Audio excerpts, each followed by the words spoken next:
Hello everyone, welcome to Akanksha Charitable Trust YouTube channel. Today's topic is odd one group of letters. So here you have two letters in each option, right? So by looking at it, you can tell which set of letters is odd. How? So you can see in the first option D and W both are consonants, and in the H and S both are consonants, G and T both are consonants, but in the option D K is a consonant but O, no, it's not a consonant but it's a vowel. So in all the four options, only in option 4 there is a vowel. That means the fourth option, that is the odd, right? And you can again solve this with another method also. So what is that method? So from the ranking we have already seen. So you know the ranking now, right? So what is the rank for D in ascending order? It is 4. Okay. And what is the rank for W in the descending order? It's a 4.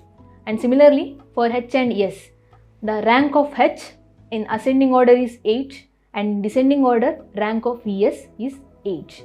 And in the case of G and T also, rank of G in ascending order is 7, rank of T in descending order is 7.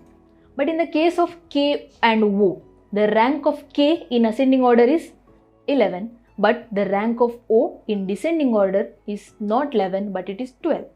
So you can see the pattern clearly. So in this question, in all the four options, in the first, second and third options, you can see that the position of the letter in the ascending order is equal to the position of letter in the descending order for the two letters. Okay, but in the case of fourth option, it is not following the pattern. So hence KO is the answer here. So let's move on to the question number 2. So here we are having 3 set of letters, or 3 letters in each option. Okay, so what is the pattern?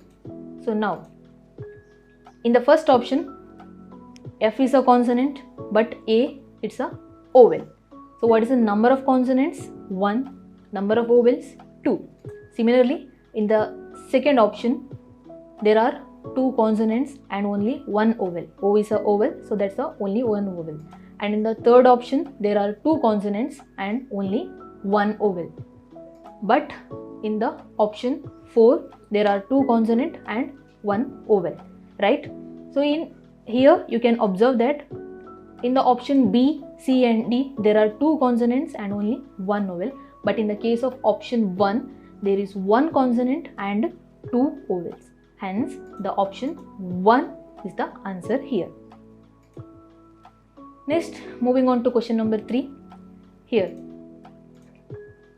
So if I take the first option, B, Y, X.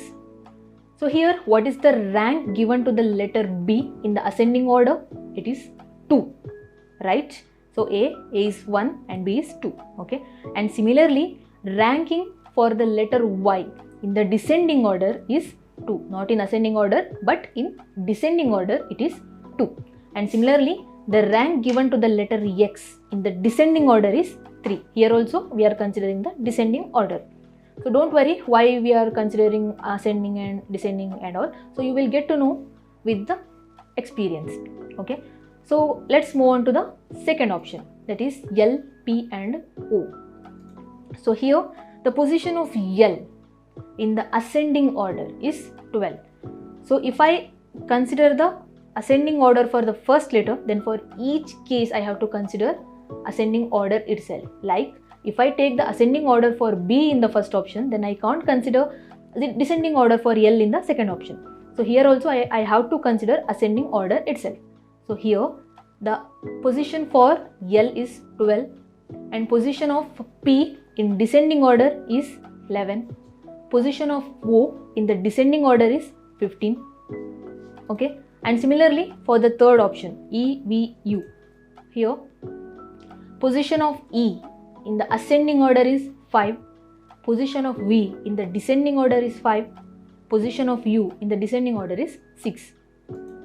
Similarly for F, U and T, position of F in the ascending order is 6. Position of U in the descending order is 6. And position of T in the descending order is 7. So here what can you see? So you can see some kind of pattern.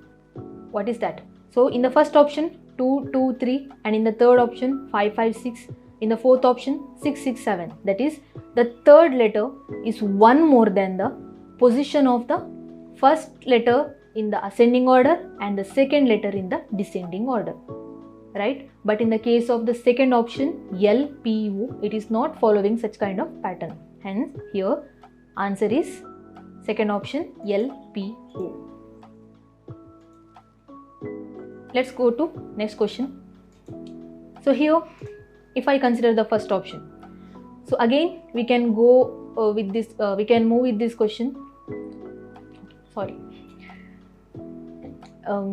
Okay, so let's move on to next question, question number 4.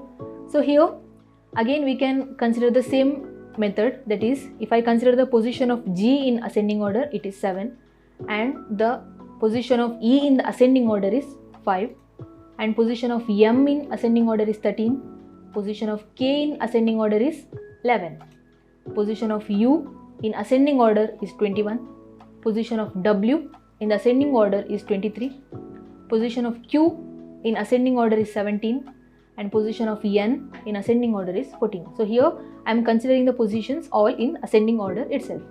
So here what can you see? So you can see the difference.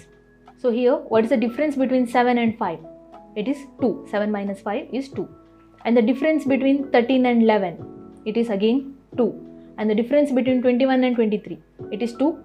I can subtract 21 from 23. 23 minus 21, it is again 2. But in the case of fourth option, 17 minus 14 is not 2, but it is 3. Correct? So the difference between the numbers here, they are not in the same pattern for each case, right? So in the fourth option, it is not following the pattern. Hence here fourth option is the correct answer. Okay. So next, question number 5. Here V and T. Okay. So here let us consider the sum of the digits, sum of the position of the digits. Okay. So here V, what is the position of V in ascending order? It is 22. Position of T in ascending order, it's again 20. Okay. And what is the sum? It is 42. Okay. So if I consider this for each case, okay. So here for M and Q also. So position of M in ascending order is 13 and position of Q in ascending order is 17 and sum is 30. Okay. And position of P in ascending order is 16 and position of R in ascending order is 18 and its sum, it is 34. Position of F in ascending order is 6. Position of G in ascending order is 7 and sum is 13. Okay. So here you can observe that so sum is even in all the 3 cases, in the first 3 cases. Okay. But in the case of fourth option, it is not even but it is odd. Okay. So hence the fourth option is the answer here. Hope you have understood this video. If you have any doubts or queries, you can comment and we will answer. If you want to practice more, quiz link will be given in episode number 7, and also don't forget to like, share and subscribe. Thank you.